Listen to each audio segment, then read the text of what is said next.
On January 24th, Ukraine took its drone attacks to a new and significant level. On that day, their potent Poseidon drones demolished a key computer chip manufacturing plant known as the Kremeni-L plant in the Bryansk region, about 62 miles north of the Russia-Ukraine border. The devastating attack on the plant, reportedly one of the top two producers of microelectronics for Russian missiles and air defense systems, also took out a warehouse containing finished chips, according to reports. While both sides have conflicting reports about the success and extent of the attack, if confirmed, it would be unmitigated proof of Ukraine's ability to hit targets deep inside Russian territory. It would also be one of the most significant drone attacks of the entire war. So why does this all matter? Well, it turns out that Russia has already started 2025 on a bit of a back foot in terms of industrial and military manufacturing capacity. The attack on the Kremeni-L plant is the latest in line with Ukraine's attempts to undermine Russia's military by reducing its technology access. The Kremeni-L plant develops and creates vital microchips for computer systems, and around 95% of its products go directly to the Russian Defense Ministry. Computer chips are crucial components of targeting and navigational systems in pretty much any defensive and offensive platform that Russia has used during the war. It's estimated that the chips coming from Kremeni-L were used in missile systems, particularly the Pantsir, the S-300, the S-400, and possibly the S-500, and the Caliber missiles. Out of these three, the production of the Pantsir and the S-line of systems, vital for Russia, was severely affected by the Ukrainian drone strike. Kremeni-L officials themselves said the attack dealt a crushing blow to their power supply and assembly lines. The Pantsir anti-air and anti-artillery defense system is a cornerstone of Russia's short-range air defense strategy, designed to counter threats from low-flying aircraft, cruise missiles, and unmanned aerial vehicles, or UAVs. It combines surface-to-air missile launchers and rapid-fire autocannons on a mobile platform, providing a versatile defense solution against aerial threats. Coupled with advanced radar systems for target acquisition and tracking, the Pantsir can lock onto multiple targets simultaneously, making it a valuable asset in high-intensity conflict zones, such as those on the Donbass front. Its mobility allows for quick redeployment, enabling it to protect the same critical assets that Ukraine's growing arsenal of drones and long-range precision weapons target. Ukrainian forces have used those drones against logistical hubs and rear-line positions deep within Russian-held territory. The goal was to prevent Russia from reinforcing the front line and deny it the ability to use its numbers advantage. The Pantsir's ability to engage small, fast-moving targets has made it one of the primary tools in defending against these threats. Its dual-layered capability, intercepting drones with missiles at longer ranges and finishing off closer targets with its autocannons, has proven essential in addressing the challenges posed by swarm attacks and kamikaze drones. Russia has also relied heavily on the Pantsir to defend strategic locations in Crimea, eastern Ukraine, and along its own border. The system's deployment around critical infrastructure such as airfields and ammunition depots showcases just how important it is for shielding high-value assets from the increasing frequency of Ukrainian strikes. Despite that, the system has struggled to keep pace with the sheer volume and adaptability of Ukrainian drone tactics, indicating gaps in its performance under sustained pressure. The system has also demonstrated weaknesses in dealing with drones designed to exploit its radar and targeting vulnerabilities. Smaller, modified commercial drones used by Ukraine are sometimes able to bypass the Pantsir's detection capabilities due to their minimal radar signature. This has forced Russia to adapt its defensive strategies, often pairing the Pantsir with other systems to create overlapping layers of air defense. However, this approach spreads resources thin, especially as Ukraine continues to expand its use of NATO-supplied long-range weapons and domestically produced drones capable of deep strikes into Russian-controlled territory. But that's where the S-500 comes into play. The S-500 Prometei, Russia's most advanced anti-aircraft missile system, represents a significant evolution from its predecessors, the S-300 and S-400 systems. Designed to provide comprehensive air and missile defense, the S-500 introduces modern technologies and capabilities that push the boundaries of traditional air defense. Unlike its earlier iterations, the S-500 is a multi-layered system, capable of engaging a wide range of threats from traditional aircraft and cruise missiles to hypersonic weapons and intercontinental ballistic missiles (ICBMs). It signifies a generational leap in Russia's strategic defense infrastructure, signaling Moscow's intent to counter emerging threats in the modern battle space, specifically when compared to its earlier iterations. The S-300, introduced during the Soviet era, was the first major system in this lineage, designed primarily to counter aircraft and cruise missiles at medium to long ranges. It was groundbreaking for its time, offering high mobility and simultaneous engagement of multiple targets, features that set the stage for subsequent iterations. However, the system showed its age a few decades later, when its low range, coupled with relatively weak radar, meant that it was no match for the evolving threats. Regardless, the S-300 and its modified versions remained one of Russia's major anti-air defense exports, particularly to countries like Iran, which had to rely on this technology due to a lack of their own. In 2024, the S-300 again showed just how vital modern anti-air defenses were, and how the system is lacking. In the clash between the US and Iran that year, US airstrikes managed to either completely bypass the S-300s or remove the batteries before bombarding the country's defenses. And it's not like the S-300s were particularly useful in Ukraine either. It's estimated that Ukraine destroyed at least 10 of these batteries throughout the war, showcasing just how lackluster old and obsoleting defense systems have no place in modern battlefields. The S-400 Triumph, introduced in the mid-2000s, shored up these weaknesses with improved radar systems, longer engagement ranges of up to 400 kilometers, and the ability to intercept a wider array of targets, including ballistic missiles. The S-400 also integrated advanced tracking and guidance systems, allowing it to handle faster and more evasive threats. The S-400 was considered to belong to the same class of defense systems as the US-designed Patriot. Both systems were designed to be top of their class, and both can be found on the opposing sides of the conflict. While the Patriot was practically one of the stars of the Ukrainian air defense systems, the S-400 didn't really shine. Since Ukraine only mounted limited long-range strikes until late 2024, the S-400 was broadly considered to be overkill when used against Ukrainian drones, which, while numerous, were also cheap.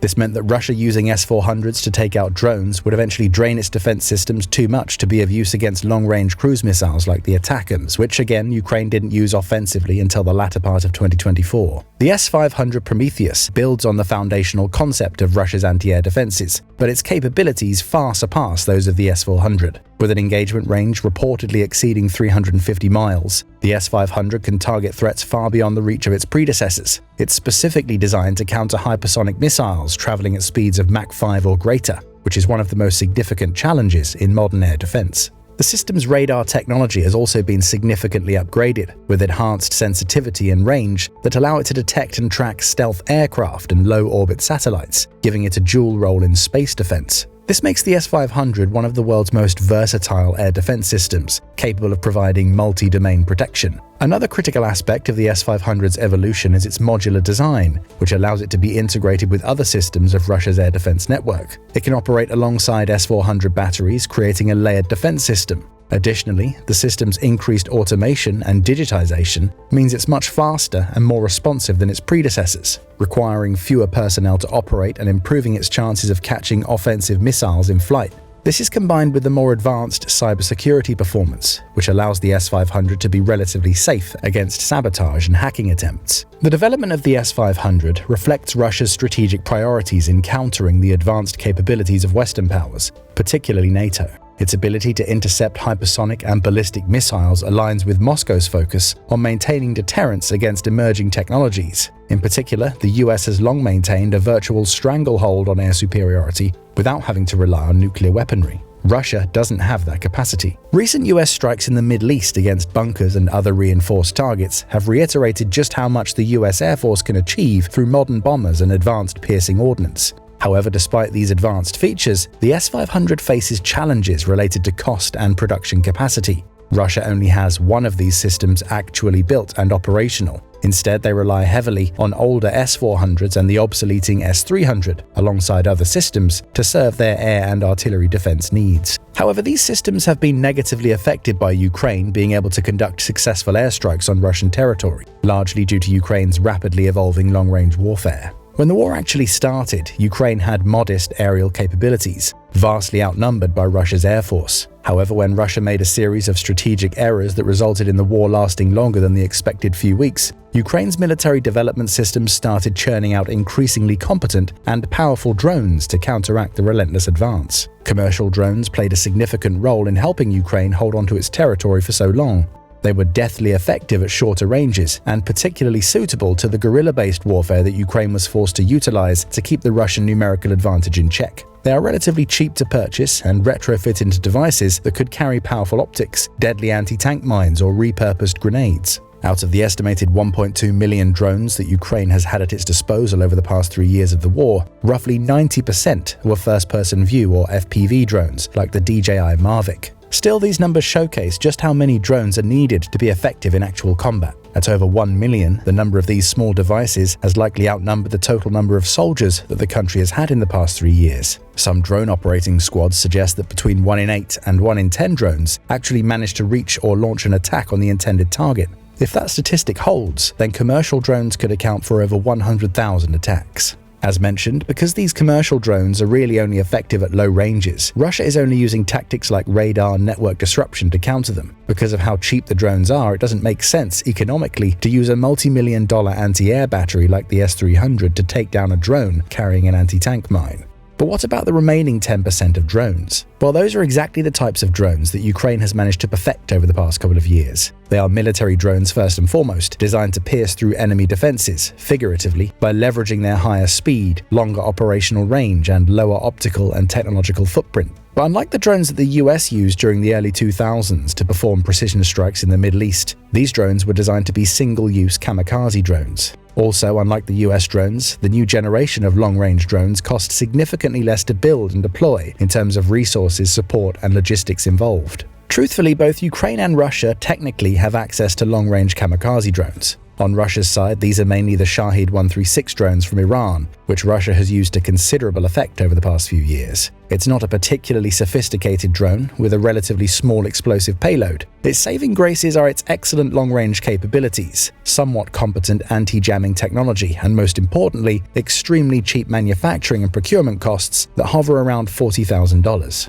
While this is significantly more than the cost of a militarized commercial drone, the Shahed arsenal has allowed Russia to keep Ukraine on the back foot for a large part of its campaign, regardless of how little ground Russia has managed to gain in the meantime. Unlike Russia, which mainly depends on importing its drones from Iran with minimal domestic production, Ukraine is actively developing and building its own fleet of military drones. There are over 22 types of long-range drones reported on the battlefield, most of which share similarities with one another and modern long-range drones from Iran, the US, Turkey, and China. One of the most common drones that is domestically produced in Ukraine is the UJ-26 Beaver, also known as Bobber.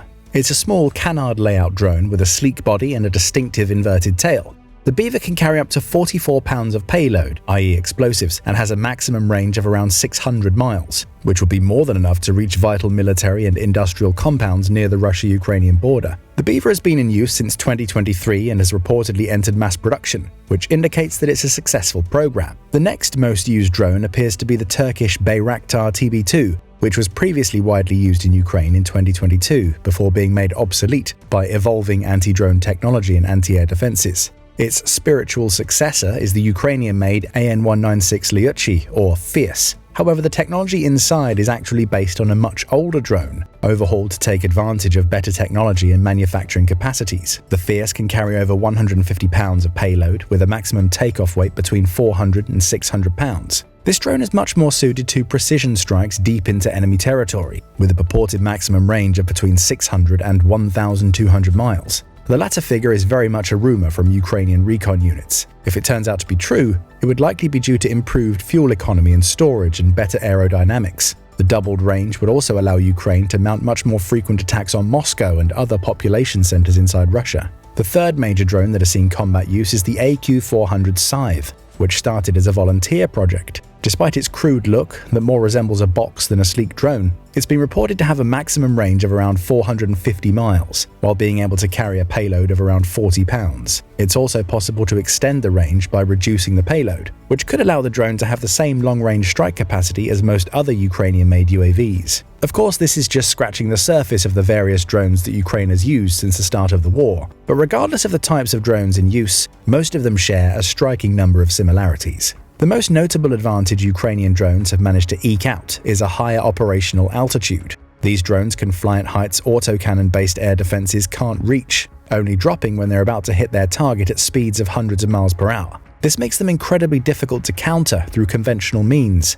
and Russia has to resort to using traditional anti-missile defenses for the bulk of its efforts. Even so, Russia has consistently been able to take down a majority of the drones Ukraine sends at them. The attack on January 24th, for example, began with over 100 drones scattered across 11 regions, but the Russian Ministry of Defense maintains that it neutralized over 50 of them. The conflicting nature of eyewitness reports and the unreliable narrative that surrounds some of the strikes means that it may not be possible to truly ascertain the actual extent of the damage a single drone strike did compared to multiple ones. However, some reports indicate that at least 50 explosions were going off in the targeted areas, suggesting the massive success that drones could have when used correctly. And these long-range strikes wouldn't be possible without another type of drone meant for surveillance and targeting. Unlike kamikaze drones, surveillance drones can operate for far longer and either hover in the air or make complex roundabout trajectories that allow them to survey a large area for target assessment. Typically, surveillance drones have a much lower range than kamikaze drones, with long-range targeting done via GPS and satellite navigation systems.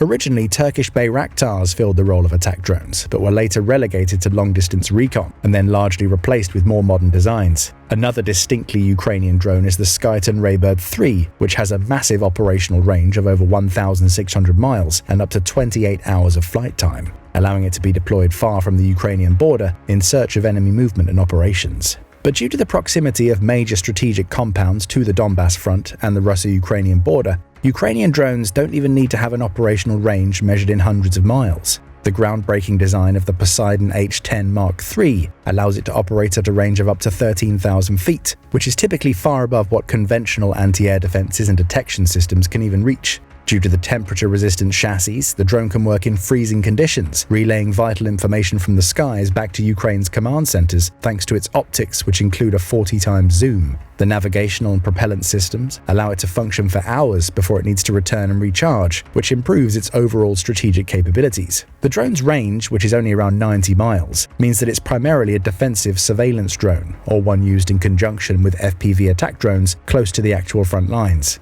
Regardless, the fact that it can remain practically invisible to Russia's detection equipment allows Ukraine a much higher level of area denial than ever. This, coupled with the increased offensive capabilities that kamikaze drones possess, is one of the few reasons why drones have had such a profound impact throughout the 3 years of warfare. When you consider the breakneck pace at which Ukraine has been developing and manufacturing new drones, Russia's apparent numerical advantages have all but disappeared from the front lines. Furthermore, Russia has a major strategic disadvantage. A lot of its manufacturing and oil refining capabilities are located between Moscow and Kyiv. This puts them in the perfect position to be relentlessly targeted by drone strikes, as they have already been for the past few years. While Russia's crude oil and gas production remains largely unaffected, there's only so much it can achieve by simply selling those resources to countries like China and India. Without the ability to make useful products internally, all of Russia's gains from the oil trade are being wasted by importing oil products. So let's combine all of these factors. Drone strikes have allowed Ukraine to attack Russia from a distance without repercussions or sometimes even detection. The main targets so far have either been defensive posts, military bases, and vital manufacturing plants in the regions bordering Ukraine.